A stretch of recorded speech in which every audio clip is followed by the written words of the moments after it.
magpapa-car wash ako today and also nautusan ako ni Ina bumili ng matcha. Tapos bibili na rin ako ng ingredients para sa soft tacos namin kasi magagawa kami later. Bili na tayo ng mga pang soft tacos namin. Grabe, napakamahal lang bilihin ngayon, no? Yung dalawang white onions, nasa 48 pesos na. My God! Huh! Ito na rin tayo sa car washan. Basta tayo magpa-car wash, napakabango, napakalinis, pwede na po ulit dumihan. Charot. So, papunta na ako ngayon ng cafe para bumili ng matcha ni Regina May Sanchez. Let's go! Ito yung cafe na malapit sa amin, Akap Cafe. Available po yung ano nyo, Hojicha. Yes po. Ito na yung time para i-try ko na siya. Wait, ano ba yung mga Masarap po yung oat hojicha namin. oat? Sige. Isang oat hojicha and then coconut matcha.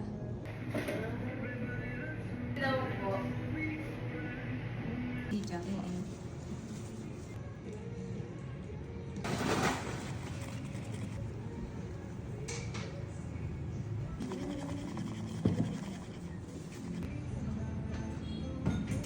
Thank you! Yay. So, it's time para tikman natin yung hojicha matcha. Wow!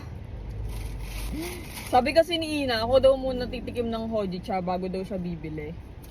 Napaka talaga, no? Napaka talaga. Let's put it to a taste.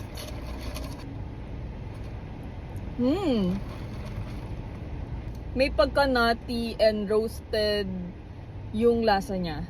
Kung nakatingin kayo ng mga brown tea, parang ganun yung lasa niya. Girl! Wow! Guess what I ordered? Hojicha? Ano? Hojicha? Tea din. Di ba?